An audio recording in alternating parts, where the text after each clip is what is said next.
So it is that time again for another monthly reading wrap up. Is the mic on? Yes, it is turned on this time. Thank the Lord.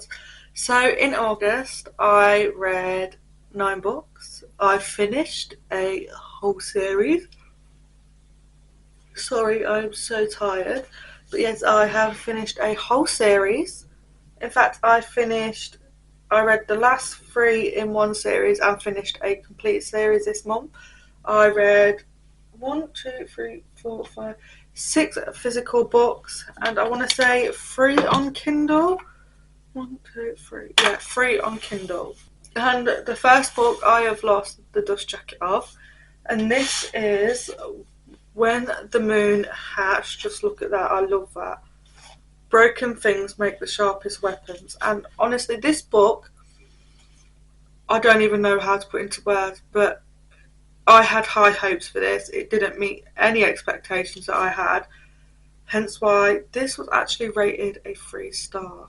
And if you watched my TBR video for August, you would know this would have been my 5 star prediction, but sadly it was only 3. I mean, it wasn't great, and I can't even remember anything about this. I just know some of the characters' names. One of them was a Veya. I'm pretty sure there was Rune or something. Khan, or however you pronounce it. Like, I literally have no clue what this book is about. Like, nothing stuck. I know he sort of like saved her from some sort of weird marriage ritual, where I think it was 2 brothers literally had to fight each other and take the head, like whoever took the head off the other's body won this woman. And yeah, that's all that I remember from it, if I'm honest, hence why it is only a 3 star read. But 3 star read is still a good start, like it's still a good rating, a 3 star read, but it just wasn't for me. I don't think it was very well written. I thought it was very, very dragged out.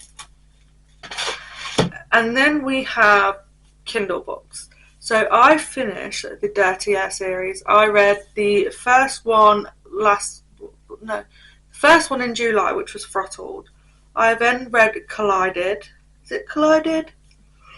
I'm so sorry for yawning, like it is so bad, but I can't help it right now. So Collided, this is Liam and Sophie's story. Liam and Sophie have been friends for a long, long while, and when Maya was secretly dating Noah, Liam and Sophie were secretly hooking up, as she had this little bucket list and she wanted to do all these different things, and Liam wanted to help her, and within that they grew close. They had this secret relationship. The secret relationship got found out because she fell in love with him and he fell in love with her too. Some things went very, very bad, some things went very, very good, but in the end they obviously got their happy ending.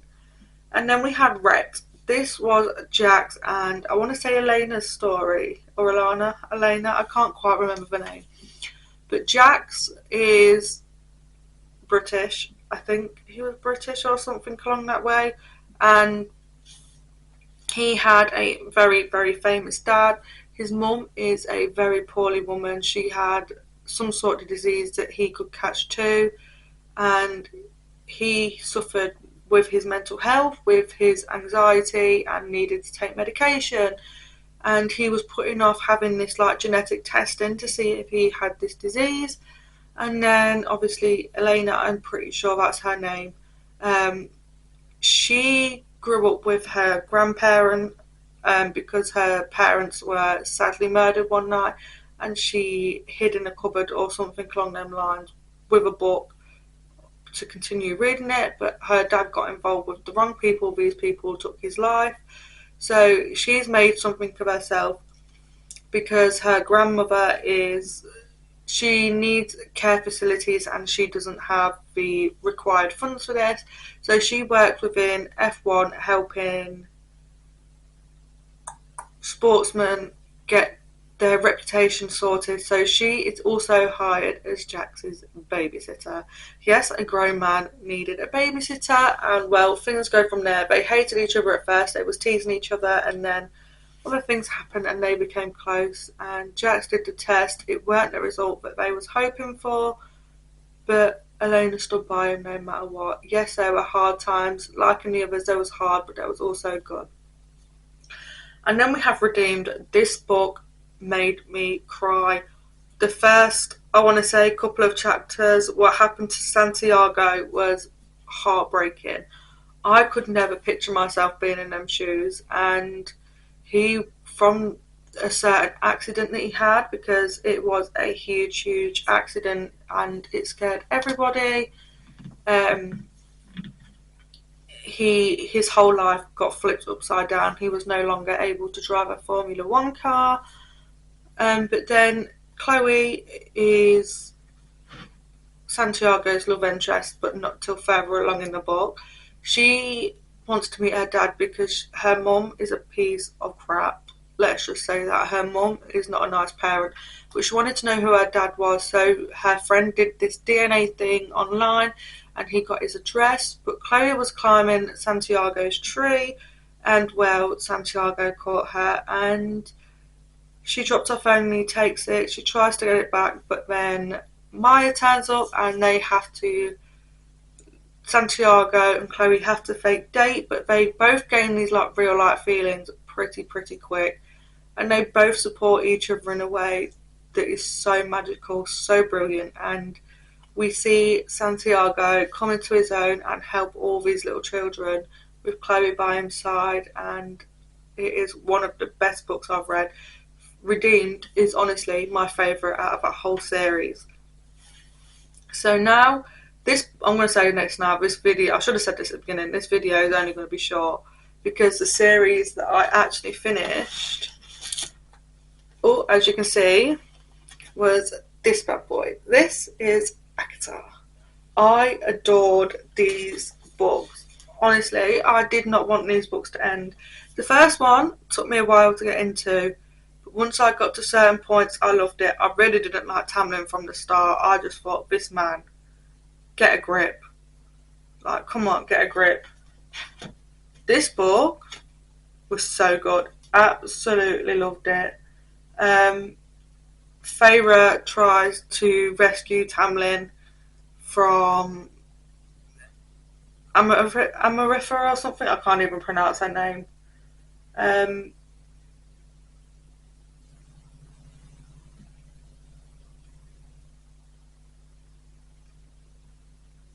But obviously Feyre causes a lot of destruction trying to save Tamlin, but then she also has Rhys who's by her side supporting her in the secret. But it is so good. And then we have Court of Wings and Ruins. So I forgot to say, these two 4-star reads. A Court of Thorns and Roses and A Court of Mist and Fury 4-star reads. This one, A Court of Wings and Ruin, is a 5-star read. So I want to say, is this the one with the big war?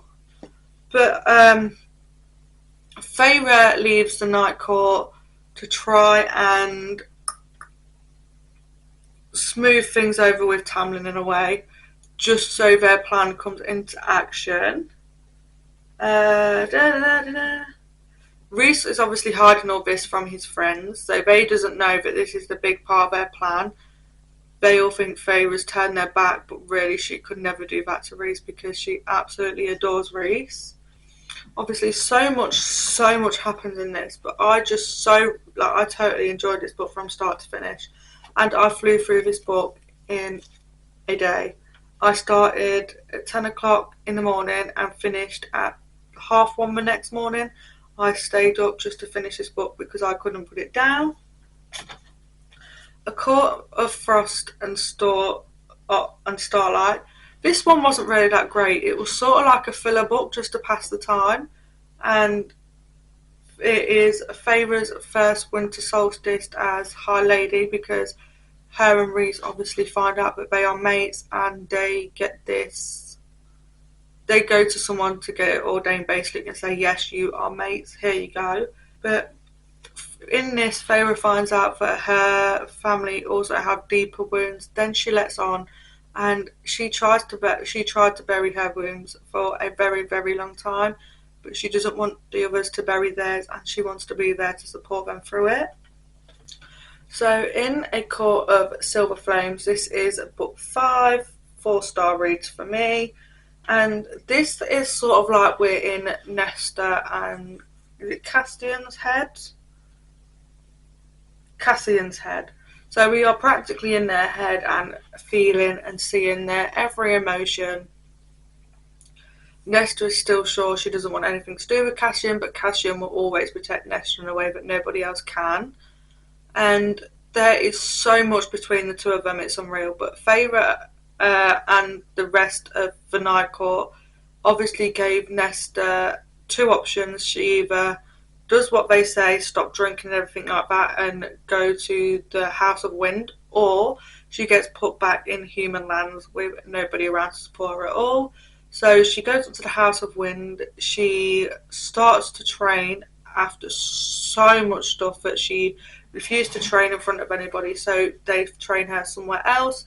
She also makes 2 new friends, which are so great, and they also go into the Blood Rite, and so much happens with that as well. But the fact that Cassian and Nesta find themselves and bring themselves together is such a great story. But I want more from this. Like, I really, really want more of this series. And I don't want Elaine to end up with Lucian. I really want her and Azriel to grow and support each other, because there is that connection between them, like the way they look at each other and how he soothes her and so forth. And there is something deep between them that they're not letting on. Like, she actually lets him comfort her instead of letting most people around her. She lets him in, and I would love to see that if book 6 ever comes out. So that is the end of my monthly reading wrap up. I know it was a load of rubbish, but it was a good reading month, considering I thought I hardly read anything at all. So if you'd like to see more videos on my channel, then please subscribe, and I shall see you in the next one. Bye.